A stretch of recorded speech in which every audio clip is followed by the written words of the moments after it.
नमस्ते विद्यार्थियों, डॉक्टर कीर्ति की हिंदी की दुनिया में आपका स्वागत है। आज मैं आपके लिए कक्षा 8वीं हिंदी सुलभ भारती इसका इकाई 2 से दूसरा अध्याय 2 लघु कथाएँ यह स्वाध्याय के लिए लेकर आई हूँ।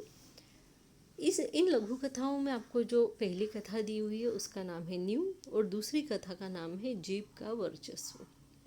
इसे लिखने वाले हैं हरि जोशी जी और आज हम इसके स्वाध्याय यानी क्वेश्चन बैंक को देखने वाले हैं आपके टेक्स्ट बुक में से।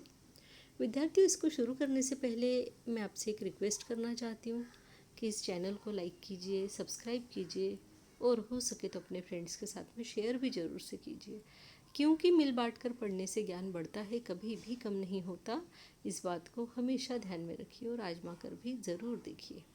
विद्यार्थियों, मैं आपके लिए प्रयत्न करती हूँ कि एक ही स्थान पर, एक ही चैनल पर आपको सारे क्वेश्चन के आंसर मिल जाए, चाहे वह आपके क्वेश्चन बैंक हो, चाहे उपायोजित लेखन हो, चाहे पठनीय, श्रवणीय, संभाषणीय, लेखनीय, कुछ भी हो, चाहे वो पत्र लेखन हो, चाहे जो हो, आपको एक ही चैनल पे सब कुछ मिल जाए, है ना। सिर्फ ऐसा नहीं कि जो क्वेश्चन आंसर है उसी को सॉल्व कर दिया और उपायोजित लेखन है या पत्र लेखन दिया हुआ है या और कुछ आपके इसमें दिया हुआ है, कोई टॉपिक दिया है स्वमत पे लिखने का, या आपको कोई छोटा सा जो है निबंध दिया हुआ है या विज्ञापन तैयार करने के लिए जैसे इस चैप्टर में दिया हुआ है, तो ये सारी चीज़ें छोड़ दो और सिर्फ जो है 2-3 क्वेश्चन आगे करके निकल जाओ। तो ये मैं नहीं चाहती। मैं चाहती हूँ कि आपको सब कुछ एक ही चैनल पर, एक ही जगह पर जो है मिल जाए, चाहे उसके 2 वीडियो बन जाए, लेकिन वो एक जगह पर मिल जाए। पर विद्यार्थियों, इसके लिए मुझे जो है आपके लाइक्स और कमेंट्स तो चाहिए ही चाहिए, क्योंकि जब आप लाइक और कमेंट करते हैं तभी तो मुझे अगला वीडियो बनाने की प्रेरणा मिलती है। अगर आप लाइक और कमेंट नहीं देंगे तो मुझे तो लगेगा किसी को अच्छे नहीं लग रहे वीडियो, फिर मैं क्यों बनाऊं, है ना। तो इसलिए अगर आप चाहते हैं कि आपको ऐसे वीडियो मिलते रहे तो फिर आप लाइक ज़रूर कीजिए और सब्सक्राइब ज़रूर कीजिए, क्योंकि देखिए व्यूज़ आपके आ जाते हैं लेकिन आप ना सब्सक्रिप्शन नहीं करते। ये बहुत गलत बात है। अगर कोई आपके लिए मेहनत कर रहा है ना तो उसको सब्सक्रिप्शन ज़रूर दीजिए, ठीक है। और आइए अब हम स्वाध्याय जो है शुरू कर देते हैं। और अगर मेरी बात आपको थोड़ी भी सही लगी हो तो आप सब्सक्राइब ज़रूर कीजिएगा और लाइक भी ज़रूर दीजिएगा, कमेंट बॉक्स में भी ज़रूर से लिखिएगा, ठीक है।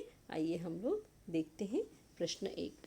सूचना के अनुसार कृतियाँ करो। इसमें प्रश्न दिया है आपको, संजाल पूर्ण करो।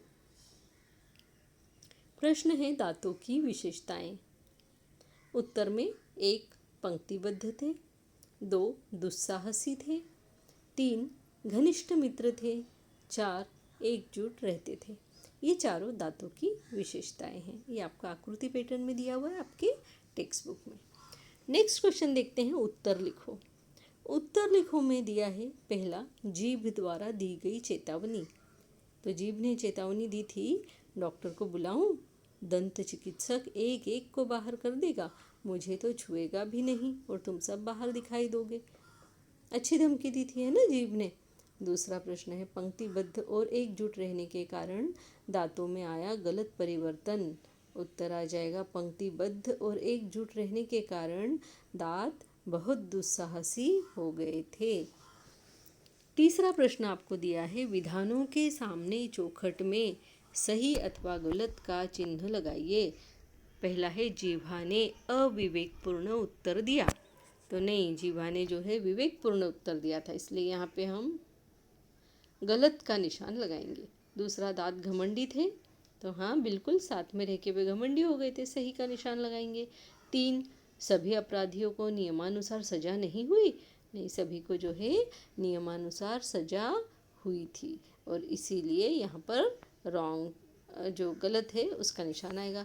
ठेकेदार पुराना था, तो ठेकेदार जो है नया था, है ना। हम जब लेसन पढ़ते हैं तो हमको जो है पहले ही इसमें समझ में आ जाता है कि जो लेखक, जो ठेकेदार था वह कैसा था, नया था, इसीलिए तो उसको डराया धमकाया जा रहा था, है ना। चलिए अगला क्वेश्चन देख लेते हैं। उचित जोड़ियाँ मिलाओ। इसमें अ और आ, इन दोनों को आपको आपस में मिलाकर सही उत्तर लिखना है। तो बहुमंजिला क्या थी, आ में से देखेंगे तो बहुमंजिला इमारत थी, यानी दूसरा नंबर जो है वो इसका आंसर हो जाएगा। दूसरा हमको दिया हुआ है अधिकारी। अधिकारी कैसे थे, तो आ में से देखेंगे तो 3 नंबर का आंसर भ्रष्ट थे। 3 नया ठेकेदार। नया ठेकेदार कैसा था, आ में से ढूंढेंगे तो पता पड़ेगा ईमानदार था, है ना, पहला नंबर जो है आंसर हो जाएगा। चौथा सार्वजनिक समारोह। सार्वजनिक समारोह यानी क्या, तो सम्मान। वहाँ पे क्या किया गया, सार्वजनिक समारोह में सम्मान किया गया था ठेकेदार का और उच्च अधिकारी का, है ना, इस तरीके से। अगला प्रश्न देखते हैं। निम्नलिखित शब्दों के आधार पर मुहावरे लिखकर उनका अपने वाक्य में प्रयोग कीजिए। हमें जो शब्द दिए हैं, पहला है नाक, उसका मुहावरा हमने लिखा है नाक में दम करना। अर्थ होता है इसका बहुत तंग करना। वाक्य बनाया हमने, बच्चों ने माँ की नाक में दम कर रखा था। दूसरा शब्द है दांत। हमने मुहावरा बनाया है दांतों तले उंगली दबाना। अर्थ इसका होता है आश्चर्यचकित रह जाना। और हमने वाक्य बनाया है छोटे से बच्चे की बुद्धि चातुर्य को देखकर बड़ों बड़ों ने दांतों तले उंगली दबा ली। अगला शब्द हमें दिया है गला और मुहावरा हमने गले का लिया है गले का हार होना। अर्थ इसका होता है कि अत्यंत प्रिय होना। वाक्य राजू अपने अच्छे गुणों के कारण सभी शिक्षकों के गले का हार बन गया था। आप दूसरा वाक्य भी बना सकते हैं, हर बच्चे अपने माँ बाप के गले का हार होते हैं, उन्हें अत्यंत प्रिय होते हैं, है ना। अगला शब्द दिया है हमें मुंह और मुहावरा हमने लिखा है मुंह मोड़ना। और इसका अर्थ होता है कर्तव्य से विमुख होना, यानी जो कार्य आपके कर्तव्य के अंदर आते हैं वो आप न करें, तो उसका मतलब है कर्तव्य से विमुख होना। वाक्य हमने बनाया है अक्सर बच्चे पढ़ाई से मुंह मोड़ते नज़र आते हैं। तो विद्यार्थियों, ये वीडियो यहाँ पर कंप्लीट होता है। अभी आपके जो दूसरे प्रश्न दिए हुए, जैसे मौलिक सृजन के अंदर आपको दिया है विनम्रता सारे सद्गुणों की नींव है, इस विषय पर अपने मन के भाव लिखिए। इसके बाद में आपको दिया हुआ है उपायोजित लेखन के अंदर कि जल के अपव्यय की रोकथाम संबंधी चित्रकला प्रदर्शनी का आकर्षक विज्ञापन तैयार कीजिए। और एक और है स्वयं अध्ययन में कि किसी ग्रामीण और शहरी व्यक्ति की दिनचर्या की तुलनात्मक जानकारी प्राप्त करके आपस में चर्चा कीजिए। बाद में आपको बहुत सुंदर और टॉपिक दिए हुए हैं, जैसे इंद्रधनुष के 7 रंग रहे हमेशा संग संग।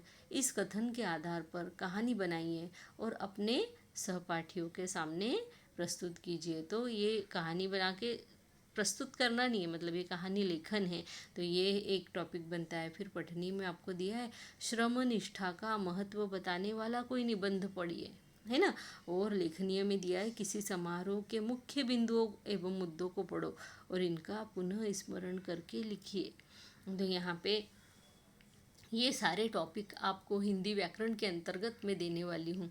तो एक एक टॉपिक का एक एक वीडियो अलग से बन के आ जाएगा। आप जैसे ही डालेंगे डॉक्टर कीर्तिज हिंदी की दुनिया हिंदी व्याकरण, है ना, हिंदी व्याकरण करके आप डाल देंगे तो आपको उसमें सारे ये वीडियोस आपको मिल जाएंगे। तो आपको सब कुछ मटेरियल मिल जाएगा, बिल्कुल भी चिंता मत कीजिए। मैं भी जस्ट इन सब के वीडियोस डालने वाली हूँ, क्योंकि ये वीडियो बहुत बड़े हो जाते हैं, इसलिए मैंने सोचा कि इनको एक एक टॉपिक के अनुसार जो है मैं डालती चली जाऊँ। तो विद्यार्थियों, आपको वीडियो कैसा लगा मुझे बताइएगा ज़रूर। इस चैनल को लाइक कीजिए, सब्सक्राइब कीजिए और हो सके तो अपने फ्रेंड्स के साथ में शेयर भी ज़रूर से कीजिए। मिल बांट कर पढ़ने से ज्ञान बढ़ता है, कभी भी कम नहीं होता, ये हमेशा ध्यान में रखिए। और बेल आइकॉन के बटन को ज़रूर से दबाइए ताकि आने वाला वीडियो आपको सबसे पहले उसकी जानकारी जो है वो मिल जाए। मिलती हूँ आपसे अगला अच्छा सा वीडियो लेकर, तब तक के लिए धन्यवाद, नमस्ते।